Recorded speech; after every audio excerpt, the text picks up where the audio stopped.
Hey guys, Analog Man here back for another deck profile, and as you can see from the title, once again, this is an update to my Darknightmon X deck profile that I had put out before. A lot of people actually commented about wanting to see maybe some changes to it, and including the new support that was shown recently about maybe 2-3 weeks ago. So I wanted to finally update this because surprisingly, a lot of people like the deck profile, which I'm kind of surprised because Darknightmon's kind of low key right now. But I think because of the hype from BT10, it's getting a lot more attention, which I honestly really like because I want people to play this deck because it's really fun. And the fact that potentially it can become tier 1 now thanks to the new support is really cool. So let's actually get into the deck profile so I can actually finally update this for you guys. So first, let's get into the babies. We're still keeping with the 4 Pagumon because so there was a new Digi-Egg that was shown in BT10 for Darknightmon's deck, but it's not really good because it specifically requires cards that have the Twilight trait or Team Twilight basically. And the thing is that a majority of the Darknightmon cards that are still really basically useful from the old support basically do not have that, so it doesn't really work in conjunction unless you're basically making the new Digicross ones. So it's not really, I mean, it's good, but I honestly would rather stick with the 4 Pagus because lets you kind of search your deck more, and the fact is like if your opponent kills your Darknightmon, you basically keep plussing no matter what. So having 4 of these, I feel, is a little bit better. So I'm just keeping it at 4 for now. I might change in the future, depends on maybe if somebody figures out a way to use the other one. But for now, we're sticking with the 4 Pagus. We only run the 4 eggs, to keep consistency. So let's go into the rookies. First off, we run, of course, still the 4 Chikurimons. This deck has a lot of de-digivolving, so having this as like a backup, and security is really nice. Still really cool that it lets you just target anything and de-digivolve, so really cool card. Then we run 4 of the new Monitamon that they just revealed at the end of the BT10 reveals. This guy's really cool because he lets you look at the top 4 cards of your deck, and you can add a what is it? It's a Darknightmon, a Skullknightmon, Deadly Axemon, and I think you can also add a Nene, which is really cool. He doesn't have any inherent effects, but the fact that he's a searcher for 4 cards is really solid because you can cycle through your deck faster with him.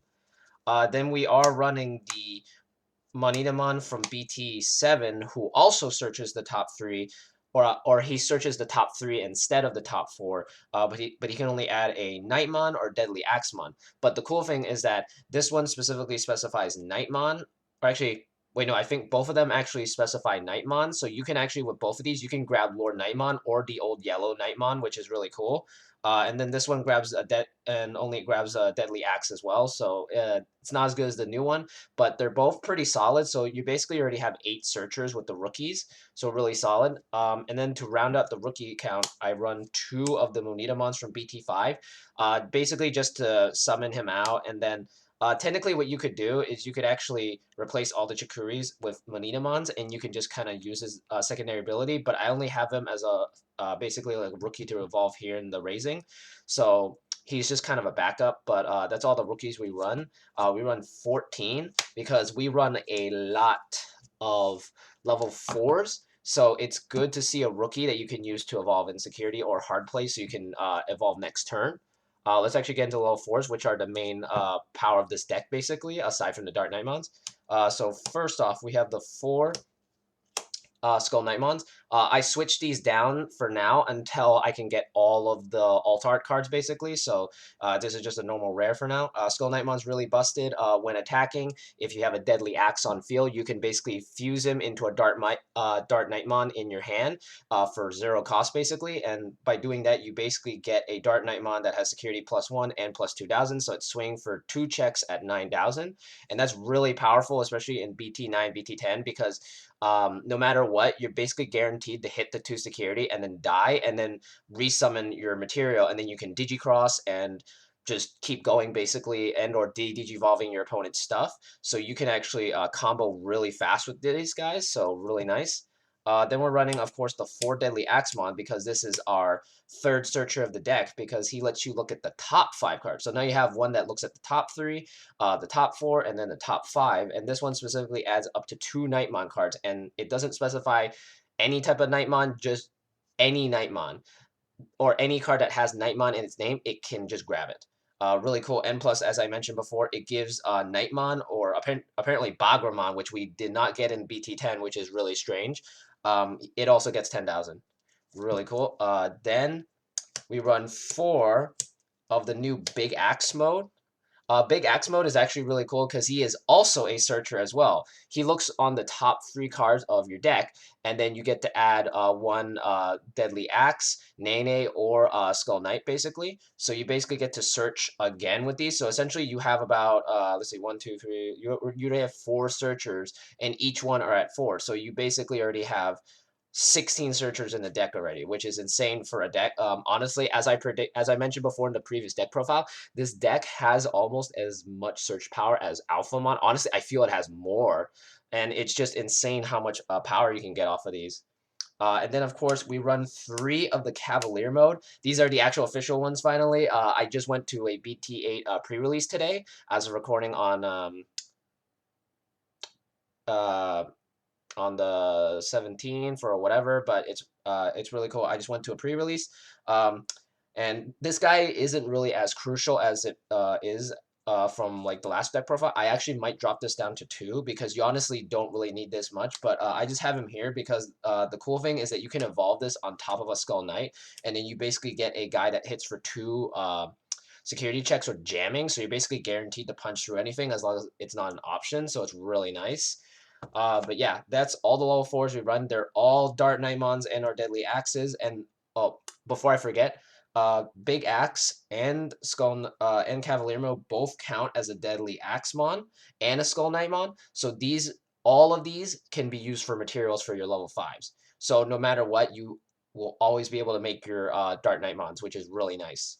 We run 12, 13, 14, 15 level 4s. That might seem a bit excessive in normal stack decks, but this is not a normal stack deck. You basically are focused on just making Darknightmon as fast as possible and just kind of de-digivolving your opponent's board and killing them basically, and swinging for a lot of security. I've been able to basically win games by turn 4, maybe turn 3 sometimes, because of just how aggressive this deck is. It's really powerful. Let's get into the level 5s. Of course, we're running the 4 Darknightmon's from BT7. This guy's really good, still really solid even in BT10 because on play he can just recover parts. And if not recovering parts, you can evolve while swinging with Skull Knightmon, or you can just evolve this normally, and he can still swing pretty hard. And the fact that if he dies, he gets to replay both the materials underneath. And since everything counts as both Deadly Axe and Skull Knight, you basically get benefit no matter what. So really solid guy. You have to run 4 because this is a Darknightmon deck. Then you run 4 of the new Darknightmon from BT10. This guy's really cool because on play he just de-digivolves by 1.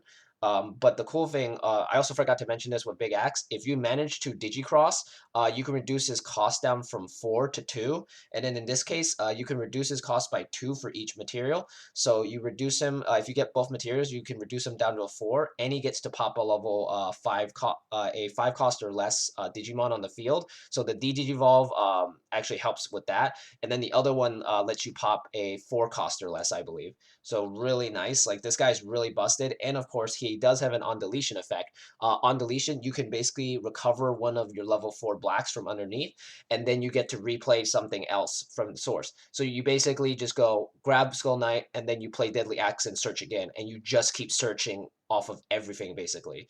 Honestly, I feel this deck is just, it's so powerful. Just, it's so strong how fast it can go and just insane power. So anyway, that's all the level 4s we run because that way we consistently see the Darknightmons as fast as possible. And you honestly don't really need more than these. I've seen some builds kind of running like Chimeramon and stuff, but I honestly, you really don't need those anymore. You have so much power with these that you're just like ready to take on almost anything. For the level 6, of course, we are running the 4 Darknightmon X's.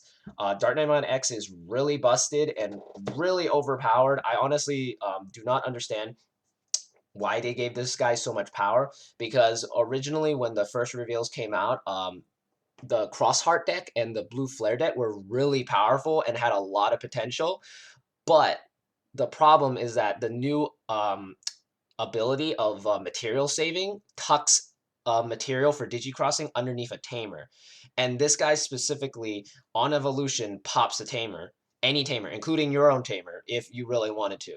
And it's really crazy because of that one aspect, it just hard counters both of those decks. All you need to do is just get one of these out and evolve, and they basically lose all their materials and they have to restart. That's how powerful this deck is against Crossheart, and I feel that it's going to be the top deck of BT10. So it's really busted. Anyway, also for anybody that doesn't know his effects, he can actually evolve on top of a Darknightmon for 4 cost, but there is a specific combo that can actually reduce that to 2. It involves the new Tamer Nene because she gains memory. It's really crazy. But on Digivolution, it just basically, as long as you have, I believe you have a Darknightmon or an X antibody option card underneath, you can just pop a Tamer.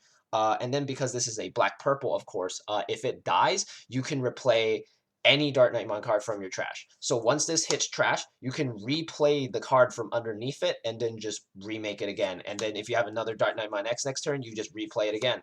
And you just keep popping all their tamers, and they basically can't do anything about it because of how powerful he is.